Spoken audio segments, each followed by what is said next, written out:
안녕하세요. 천지관세법인입니다. 오늘은 관세평가 대체 방법 중 제사 방법에 대해 알아보겠습니다. 관세법 제30조에 따르면 과세 가격 결정 원칙은 제1방법입니다. 제1방법은 이전 강의에서 설명드린 바와 같이 우리나라에 수출하기 위하여 판매되는 물품에 대하여 구매자가 실제로 지급하였거나 지급하여야 할 가격에 가산 요소를 더하여 조정한 거래 가격을 의미합니다. 또한 거래 가격을 과세 가격으로 사용할 수 없는 사유에 한하여 제2방법부터 제6방법을 순차적으로 적용하여 과세 가격을 결정하도록 관세평가 운영에 관한 고시에서는 규정하고 있습니다. 수입 물품의 과세 가격은 당해 물품의 거래 가격으로 결정하는 것을 원칙으로 하고, 이것이 불가능할 때 5가지 다른 방법을 순차적으로 적용하여 과세 가격을 결정하는 것입니다. 이제부터는 제5방법에 대해 알아보겠습니다. 제5방법이 무엇인지는 관세법 제34조에서 규정하고 있습니다. 또한 제5방법의 다른 산정가격을 산출하기 위해 산정가격에 포함되는 비용에 대해서는 관세법 시행령 제28조에서 규정하고 있으며, 제5방법을 적용할 수 없는 수입 물품에 대해서는 관세평가 운영에 관한 고시 제38조에서 규정하고 있습니다. 제5방법에 대해 자세히 살펴보겠습니다. 관세법에서는 제1방법부터 제4방법으로 해당 수입 물품 과세 가격을 결정할 수 없는 경우에는 해당 수입 물품의 생산비 등 과세 가격을 구성하는 개별적인 요소의 비용 또는 가격을 합산한 가격을 구하는 방법으로 과세 가격을 결정하도록 규정하고 있습니다. 실무상 이러한 방법을 제5방법이라고 합니다. 다만 납세 의무자의 요청이 있는 경우에는 제4방법부터 우선 적용할 수 있습니다. 제5방법에 따른 과세 가격을 구성 요소는 다음과 같습니다. 1. 해당 물품의 생산에 사용된 원자재 비용 및 조립이나 그 밖의 가공에 드는 비용 또는 그 가격으로서 다음의 비용을 포함한다. 해당 수입 물품과 동일체로 취급되는 용기의 비용과 해당 수입 물품의 포장에 드는 노무비와 자재비로서 구매자가 부담하는 비용, 구매자가 직접 또는 간접으로 공급한 해당 물품의 생산 지원, 단 우리나라에서 개발된 기술 설계 고안 디자인 또는 공예에 드는 비용을 생산자가 부담하는 경우에만 해당 비용, 이 수출국 내에서 해당 물품과 동종 동류의 물품의 생산자가 우리나라에 수출하기 위하여 판매할 때 통상적으로 반영하는 이윤 및 일반 경비에 해당하는 금액. 3. 해당 물품의 수입항까지의 운임보험료와 그 밖의 운송과 관련된 비용으로서 제30조 제1항 제6호에 따라 결정된 금액. 일반적으로 제1방법부터 제3방법을 적용할 수 없는 경우에 제5방법에 앞서 제4방법을 적용합니다. 다만 납세 의무자가 요청하는 경우 제5방법을 제4방법보다 먼저 적용할 수 있으며, 이 경우 제5방법에 의해 과세 가격을 산정하지 못한다면 제4방법 그리고 제6방법 순서로 과세 가격을 결정합니다. 제5방법은 일반적으로 판매자와 구매자가 특수관계에 있는 경우에 한하여 제한적으로 적용할 가능성이 높습니다. 왜냐하면 제5방법을 적용하기 위해서는 제5방법의 구성 요소인 생산비 등에 관한 자료를 세관에 제출하여야 합니다. 그런데 이러한 자료는 생산자 및 판매자가 보유하고 있고, 구매자는 생산자 및 판매자에게 해당 자료의 제공을 강제할 수 없기 때문입니다.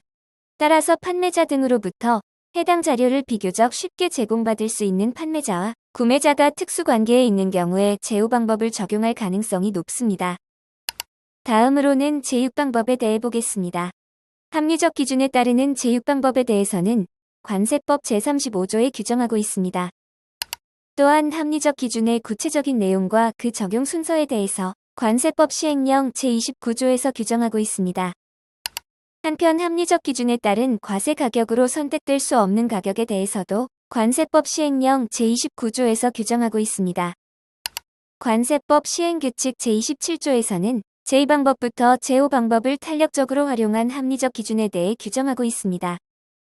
그리고 관세평가 운영에 관한 고시 제39조에서는 제2방법부터 제5방법을 탄력적으로 활용한 합리적 기준에 의해 수입 물품의 과세 가격을 결정하지 못한 경우 과세 가격의 기준에 대해 규정하고 있습니다. 관세평가 운영에 관한 고시 제39조에 규정된 제6방법에 대한 나머지 내용도 살펴보겠습니다. 제6방법에 대해 말씀드리겠습니다. 제1방법부터 제5방법까지의 방법으로 과세 가격을 결정할 수 없는 경우 제1방법 내지 제5방법의 원칙에 부합하는 합리적인 기준에 따라 과세 가격을 결정합니다. 즉 앞에 5가지 방법에 의해 과세 가격을 결정하지 못한 모든 경우에는 제6방법에 의해 무조건 과세 가격을 결정해야 한다. 따라서 합리적인 기준은 추상적이고 포괄적일 수밖에 없습니다. 대신 법규및 협정에서는 우선순위를 정하여 앞에 5가지 방법에 부합하는 신축적 적용 방법을 먼저 적용하도록 하고 있습니다. 그 다음으로는 사용이 불가능 가격을 규정함으로써 해당 가격이 아닌 범위 내에서 합리적인 기준을 적용하여 과세 가격을 산출하도록 하고 있습니다. 제6방법 중 제1방법부터 제5방법의 신축적 적용에 의해 우선 과세 가격을 결정해야 합니다. 또한 신축적 적용 역시 제1방법부터 제5방법의 순으로 적용합니다. 1. 제2방법 또는 제3방법을 적용함에 있어서 다음의 요건을 신축적으로 적용하는 방법. 해당 수입 물품과 다른 생산국에서 생산된 물품의 거래가격 허용. 선적일 또는 선적일 전후라는 시간적 요건을 선적일 전후 30일에서 90일로 확대. 2. 제4방법을 적용함에 있어 납세 의무자의 요청이 없어도 추가 가공을 거친 물품의 국내 판매 가격을 기초로 과세 가격을 결정. 3. 제2방법 및 제3방법에서는 과세 가격으로 인정된 바 있는 동종 동질 물품 또는 유사 물품의 거래 가격만을 인정하였음.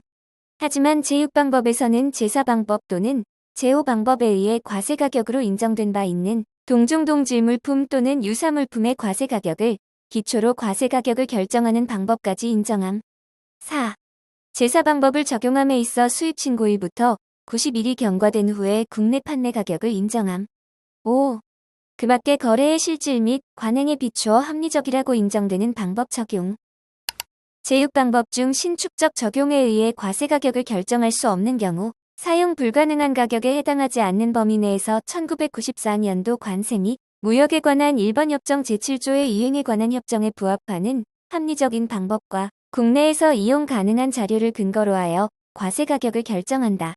제6방법 적용 시 사용이 불가능한 가격은 다음과 같습니다. 1. 우리나라에서 생산된 물품의 국내 판매 가격. 2. 선택 가능한 가격 중 반드시 높은 가격을 과세 가격으로 하여야 한다는 기준에 따라 결정하는 가격. 3. 수출국의 국내 판매 가격. 4.